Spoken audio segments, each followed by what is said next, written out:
जयपुर में टंकी पर चढ़े छात्र नेता 40 घंटे बाद उतरे। जयपुर में छात्र संघ चुनाव बहाली और अन्य मांगों को लेकर पानी की टंकी पर चढ़े। एनएसयूआई के 3 छात्र नेता 40 घंटे बाद नीचे उतर गए। प्रशासन और छात्र नेताओं के बीच 3 प्रमुख मांगों पर सहमति बनने के बाद नेता प्रतिपक्ष टीकाराम जूली ने जूस पिलाकर अनशन तोड़वाया। प्रशासन ने छात्रों पर मुकदमा नहीं दर्ज करने और प्रतिनिधिमंडल की उप मुख्यमंत्री व मुख्यमंत्री से मुलाकात कराने का आश्वासन दिया। वहीं छात्र नेता शुभम रेवाड़ का अनशन 9वें दिन भी जारी है। कमर्शियल गैस सिलेंडर 192 रुपए सस्ता, व्यापारियों और होटल संचालकों को राहत देते हुए तेल कंपनियों ने 19 किलो वाले कमर्शियल एलपीजी सिलेंडर की कीमत में 192 रुपए की कटौती की है। नई दरों के अनुसार जयपुर में अब यह सिलेंडर 2765 रुपए में मिलेगा, जबकि पहले इसकी कीमत 2957 रुपए थी। जुलाई में भी सिलेंडर 183.50 रुपए सस्ता हुआ था। लगातार दूसरे महीने राहत मिलने से 2 महीनों में कुल 375.50 रुपए की कमी दर्ज की गई है। हालांकि घरेलू रसोई गैस सिलेंडर की कीमतों में इस बार भी कोई बदलाव नहीं किया गया। बैरिकेड्स पर चढ़ने की कोशिश, पानी की बौछार छोड़ी कोटा में कांग्रेस ने छात्रों की गूंज अभियान के तहत छात्रों के समर्थन में कलेक्ट्रेट पर प्रदर्शन किया। बड़ी संख्या में पहुंचे कार्यकर्ताओं ने बैरिकेड्स पार करने की कोशिश की, जिसके बाद पुलिस ने वाटर कैनन से पानी की बौछार कर भीड़ को पीछे हटाया। इस दौरान पुलिस और कार्यकर्ताओं के बीच हल्की झड़प भी हुई। कांग्रेस नेताओं ने छात्रों के मुद्दों पर सरकार को घेरते हुए आरोप लगाया कि युवाओं की आवाज दबाई जा रही है और उनकी समस्याओं की लगातार अनदेखी की जा रही है। 18 बच्चों की तबीयत बिगड़ी, हनुमान बेनीवाल ने बताई। शर्मनाक लापरवाही, जयपुर के गोवर्धनपुरी इलाके में दूषित पेयजल की सप्लाई से 18 बच्चों के बीमार पड़ने का मामला अब राजनीतिक मुद्दा बन गया है। पिछले 25 दिनों से सीवर मिला पानी आने के कारण बच्चों में उल्टी दस्त की शिकायतें सामने आई हैं। नागौर सांसद हनुमान बेनीवाल ने इसे सरकार और प्रशासन की गंभीर लापरवाही बताते हुए दोषियों के खिलाफ कार्रवाई की मांग की। उन्होंने कहा कि लगातार शिकायतों के बावजूद समस्या का समाधान नहीं किया गया और पीएचईडी मंत्री की जवाबदेही भी तय होनी चाहिए। मोबाइल पर देखकर बताता था गर्भ में लड़का या लड़की। जोधपुर में अवैध भ्रूण लिंग जांच के मामले में पीसीपीएनडीटी टीम ने एक नर्सिंग होम संचालक को गिरफ्तार किया है। आरोपी पोर्टेबल अल्ट्रासाउंड मशीन को मोबाइल से जोड़कर ऐप के माध्यम से गर्भ में पल रहे शिशु का लिंग बताता था। पुलिस ने डिकॉय ऑपरेशन के जरिए उसे रंगे हाथों पकड़ा। उसने जांच के लिए 50,000 रुपए वसूले थे। कार्रवाई के दौरान नकदी, पोर्टेबल अल्ट्रासाउंड मशीन और अन्य उपकरण जब्त किए गए हैं। पूरे मामले की विस्तृत जांच जारी है। सीकर में रिमझिम, उदयपुर में बारिश के लिए मटकियां फोड़ी। राजस्थान में मानसून की रफ्तार फिलहाल धीमी पड़ गई है, लेकिन कई जिलों में बारिश का दौर जारी है। मौसम विभाग ने जालौर और सिरोही के लिए ऑरेंज अलर्ट तथा 18 जिलों में येलो अलर्ट जारी किया है। उदयपुर में अच्छी बारिश की कामना को लेकर महिलाओं ने पारंपरिक मटकी फोड़ कार्यक्रम किया। वहीं बांसवाड़ा में हाई टेंशन लाइन टूटने से 4 लोग झुलस गए, जिनमें एक की मौत हो गई। मौसम विभाग ने 3 अगस्त से मानसून कमजोर पड़ने की संभावना जताई है।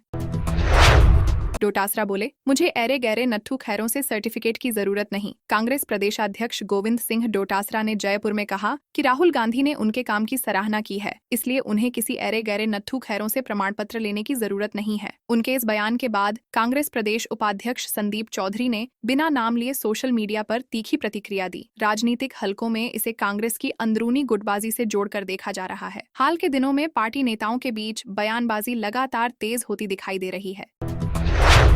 सीजेआई बोले, आपसी समझौते से विवाद सुलझाना हमारी सभ्यता। जयपुर में आयोजित कॉमनवेल्थ मीडिएशन सेमिनार में भारत के मुख्य न्यायाधीश जस्टिस सूर्यकांत ने कहा कि आपसी समझौते से विवाद सुलझाना भारतीय सभ्यता और संस्कृति की मूल पहचान है। उन्होंने महात्मा गांधी के अनुभव और 2 बहनों के संतरे वाली कहानी का उदाहरण देकर मीडिएशन की उपयोगिता समझाई। सीजेआई ने कहा कि बातचीत और सहमति के जरिए निकला समाधान सबसे प्रभावी होता है। इससे अदालतों का बोझ कम होता है और समाज में आपसी विश्वास व सौहार्द भी मजबूत होता है।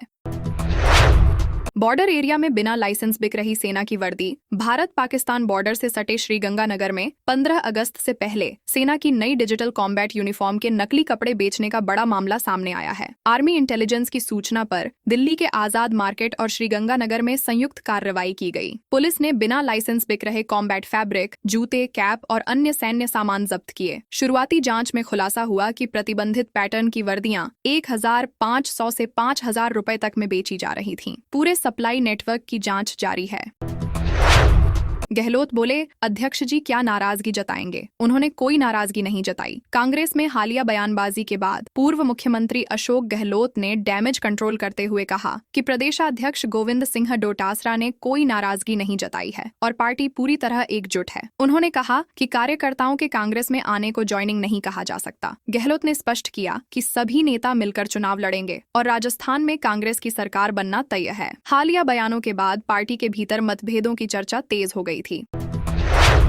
एथेनॉल से पेट्रोल पर 30 प्रति लीटर की बचत हुई। पेट्रोलियम मंत्रालय ने बताया कि यदि पेट्रोल में एथेनॉल की ब्लेंडिंग नहीं होती तो अंतर्राष्ट्रीय बाजार में कच्चे तेल की ऊंची कीमतों के दौरान देश में पेट्रोल करीब 125 रुपए प्रति लीटर तक पहुंच सकता था। मंत्रालय के अनुसार इस योजना से उपभोक्ताओं को लगभग 30 रुपए प्रति लीटर की राहत मिली। हालांकि E20 ईंधन इस्तेमाल करने पर सामान्य वाहनों की माइलेज में 2 से 6% तक कमी आ सकती है। सरकार ने इसे ईंधन आयात कम करने की दिशा में अहम कदम बताया।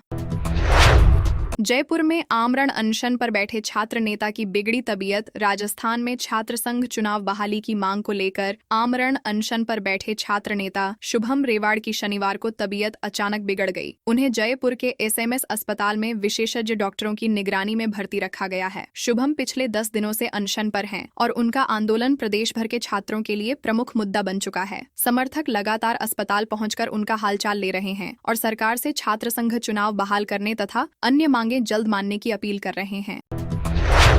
त्योहारों से पहले टूथपेस्ट से लेकर पेंट तक महंगे होंगे। फेस्टिव सीजन से पहले देश की कई बड़ी FMCG और कंज्यूमर कंपनियां अपने उत्पादों की कीमतें बढ़ाने की तैयारी कर रही हैं। टूथपेस्ट, डिटर्जेंट, पेंट, टायर और डेयरी उत्पाद महंगे हो सकते हैं। कंपनियों का कहना है कि मिडिल ईस्ट संकट के कारण कच्चे माल की लागत बढ़ गई है। हिंदुस्तान यूनिलीवर, एशियन पेंट्स और डोडला डेयरी समेत कई कंपनियां जल्द नई कीमतें लागू कर सकती हैं। इससे आने वाले महीनों में महंगाई का दबाव और बढ़ने की आशंका है। बाड़मेर में 2 करोड़ के ड्रग्स जलाकर किए नष्ट। बाड़मेर पुलिस ने नशे के खिलाफ बड़ी कार्रवाई करते हुए करीब 1.90 करोड़ रुपए कीमत के मादक पदार्थ नष्ट कर दिए। 13 मामलों में जब्त 9.67 क्विंटल डोडा पोस्ट, 128 ग्राम MD ड्रग और 7,800 नशीली गोलियों को कमेटी की मौजूदगी में पुलिस फायरिंग रेंज में जलाया गया। इससे पहले सभी मादक पदार्थों का इलेक्ट्रॉनिक कांटे से वजन और सत्यापन किया गया। पुलिस अधिकारियों ने कहा कि जिले में नशा तस्करों के खिलाफ अभियान लगातार जारी रहेगा और ऐसे मामलों में सख्त कार्रवाई की जाएगी।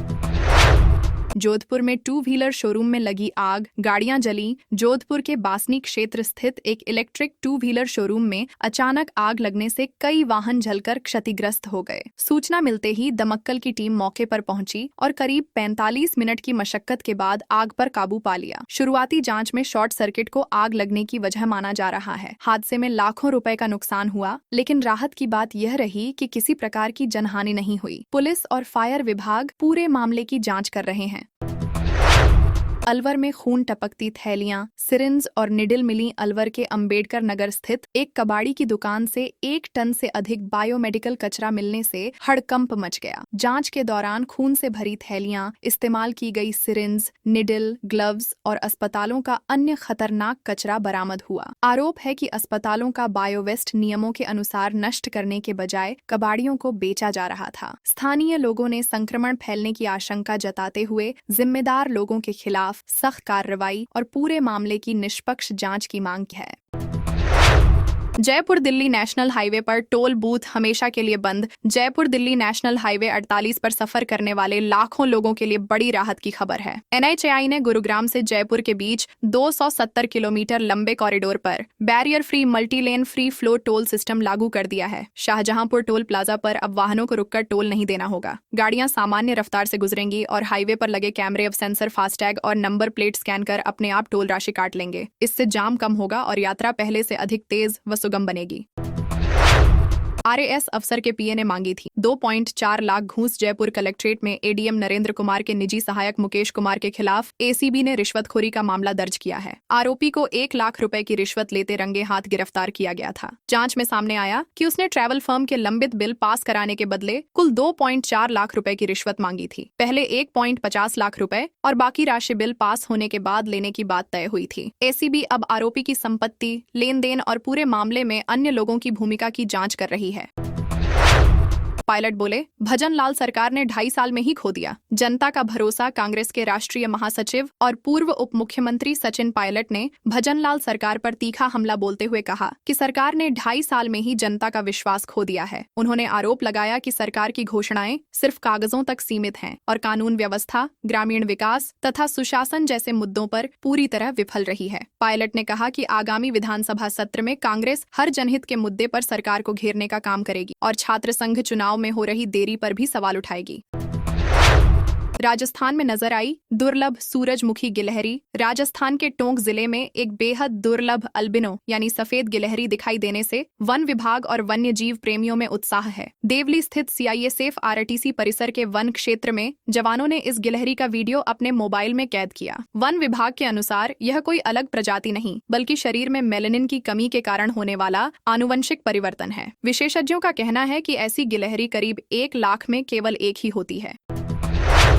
250 से ज्यादा ड्रोन को सेना ने गिराया। राजस्थान की पाकिस्तान सीमा पर ड्रोन गतिविधियों को देखते हुए जयपुर में सेंटर फॉर ड्रोन फॉरेंसिक की अत्याधुनिक यूनिट स्थापित की जाएगी। यहां जब्त ड्रोन का डिजिटल विश्लेषण कर उनकी उड़ान, लोकेशन और संचालक की जानकारी जुटाई जाएगी। पिछले 2 वर्षों में BSF ने पाकिस्तान से आए करीब 250 ड्रोन मार गिराए हैं। इन ड्रोन के जरिए हथियार, नशे की खेप और निगरानी की कोशिशें की जा रही थीं। नई फॉरेंसिक यूनिट शुरू होने से जांच तेज और अधिक सटीक हो सकेगी। चांदी आज 370 सस्ती। इस हफ्ते 4,426 गिरी। सोने और चांदी की कीमतों में एक बार फिर गिरावट दर्ज की गई है। India Boolean and jewellers association के अनुसार चांदी 370 रुपए सस्ती होकर 2,18,295 रुपए प्रति किलो पर आ गई। वहीं 24 कैरेट सोना 524 रुपए घटकर 1,42,860 रुपए प्रति 10 ग्राम हो गया। इस सप्ताह सोना 921 रुपए और चांदी 4,426 रुपए तक सस्ती हुई है। विशेषज्ञों का कहना है कि वैश्विक बाजार में उतार चढ़ाव के कारण कीमती धातुओं की कीमतों में लगातार बदलाव देखने को मिल रहा है।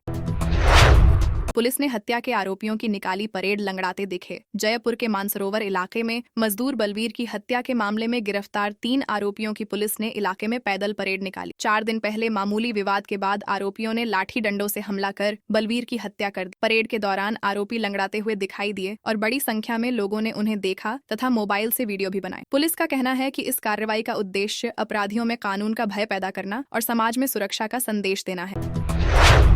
सौंफ इसबगोल में मजबूती। ग्वार और चने में नरमी। नागौर कृषि उपज मंडी में आज कृषि जिंसों के भाव में मिला जुला रुख देखने को मिला। सौंफ, इसबगोल और मूंग के दामों में मजबूती रही, जबकि ग्वार, चना और जीरे के भाव में नरमी दर्ज की गई। मंडी में जीरे का अधिकतम भाव 21,300 रुपए, सौंफ 13,300 रुपए, इसबगोल 12,600 रुपए और मूंग 7,500 रुपए प्रति क्विंटल रहा। व्यापारियों का कहना है कि बाजार में आवक और मांग के अनुसार कीमतों में बदलाव हो रहा है तथा आने वाले दिनों में भी इसी तरह उतार चढ़ाव देखने को मिल सकता है। जयपुर में सीनियर IAS के खिलाफ लगे पोस्टर। जयपुर में सार्वजनिक निर्माण विभाग के ठेकेदारों ने बकाया भुगतान नहीं मिलने पर विभाग की बिल्डिंग में विरोध स्वरूप पोस्टर लगा दिए। पोस्टरों में अतिरिक्त मुख्य सचिव प्रवीण गुप्ता को हटाने और विभाग की जवाबदेही तय करने की मांग की गई है। ठेकेदारों का आरोप है कि 6 महीने से भुगतान की फाइलें लंबित हैं, जबकि कई काम 1 साल पहले पूरे हो चुके हैं। उनके अनुसार प्रदेश भर में करीब 1,500 करोड़ रुपए से अधिक का भुगतान अटका हुआ है, जिससे ठेकेदार आर्थिक संकट का सामना कर रहे हैं। खरीफ डिजिटल क्रॉप सर्वे में पहली बार AI का उपयोग। राजस्थान में खरीफ डिजिटल क्रॉप सर्वे की शुरुआत आज से 41 जिलों की 424 ऑनलाइन तहसीलों और 50,000 से अधिक राजस्व गांवों में होगी। इस बार पहली बार आर्टिफिशियल इंटेलिजेंस आधारित गुणवत्ता परीक्षण प्रणाली और सेंट्रॉइड डिटेक्शन तकनीक का उपयोग किया जाएगा। सर्वे के तहत 4.62 करोड़ से अधिक ऑनलाइन खसरों का सत्यापन किया जाएगा, जिनमें 2.86 करोड़ कृषि योग्य खसरों की डिजिटल गिरदावरी होगी। सरकार का लक्ष्य है कि 25% गिरदावरी किसान स्वयं डिजिटल माध्यम से पूरी करें। पत्नी बच्चों को बुलाने की मांग पर टंकी पर चढ़ा युवक। सीकर जिले के मुंडवाड़ा गांव में एक युवक अपनी पत्नी और बच्चों को ससुराल से वापस बुलाने की मांग को लेकर पानी की टंकी पर चढ़ गया। करीब 2.5 घंटे तक चले घटनाक्रम के बाद पुलिस और प्रशासन की समझाइश पर वह नीचे उतर आया। युवक का आरोप है कि उसकी पत्नी पिछले 1.5 साल से मायके में रह रही है और ससुराल पक्ष उसे वापस नहीं भेज रहा। पत्नी को लेने जाने पर उसके साथ मारपीट भी की गई, जिससे वह लंबे समय से मानसिक तनाव में था। स्मोकिंग से बढ़ रहा लंग कैंसर हॉस्पिटल में हर सप्ताह पहुंच रहे नए पेशेंट्स। पाली के बांगड़ हॉस्पिटल के विशेषज्ञ डॉक्टरों ने चेतावनी दी है कि स्मोकिंग, बढ़ता वायु प्रदूषण और पौष्टिक भोजन की कमी के कारण फेफड़ों के कैंसर के मरीज लगातार बढ़ रहे हैं। अस्पताल में हर सप्ताह औसतन 2 नए मरीज लंग कैंसर के पहुंच रहे हैं। डॉक्टरों का कहना है कि अधिकांश मरीजों में बीमारी का पता काफी देर से चलता है, जिससे इलाज कठिन हो जाता है। उन्होंने धूम्रपान से बचने, संतुलित आहार लेने और धूल धुएं वाले वातावरण में काम करने वालों को विशेष सावधानी बरतने की सलाह दी है। 1 स्टेट 1 इलेक्शन की तर्ज पर होंगे निकाय पंचायत चुनाव। स्वायत्त शासन मंत्री झाबर सिंह खर्रा ने झुंझुनू में कहा कि राजस्थान में नगर निकाय और पंचायत राज चुनाव 1 स्टेट 1 इलेक्शन की तर्ज पर एक साथ कराए जाएंगे। उन्होंने यह बयान मंडावा क्षेत्र के कमालसर गांव में आयोजित एक शोक सभा के दौरान मीडिया से बातचीत में दिया। मंत्री ने कहा कि सरकार चुनावी प्रक्रिया को अधिक व्यवस्थित और पारदर्शी बनाने की दिशा में काम कर रही है। इस फैसले से चुनावों पर होने वाले खर्च और प्रशासनिक संसाधनों का बेहतर उपयोग हो सकेगा। गहलोत बोले, आरएसएस और बीजेपी वाले भ्रष्टाचार कर रहे हैं। पूर्व मुख्यमंत्री अशोक गहलोत ने जोधपुर दौरे के दौरान भाजपा सरकार पर तीखा हमला बोलते हुए आरोप लगाया कि राज्य में भ्रष्टाचार बढ़ रहा है और कई विभागों के भुगतान जानबूझकर रोके जा रहे हैं। उन्होंने कहा कि विकास कार्य प्रभावित हो रहे हैं, पेंशन समय पर नहीं मिल रही और सेवानिवृत्त कर्मचारियों के लाभ भी लंबित हैं। गहलोत ने कम बारिश को लेकर चिंता जताते हुए सरकार को संभावित सूखे की स्थिति से निपटने के लिए अभी से तैयारी करने की सलाह भी दी।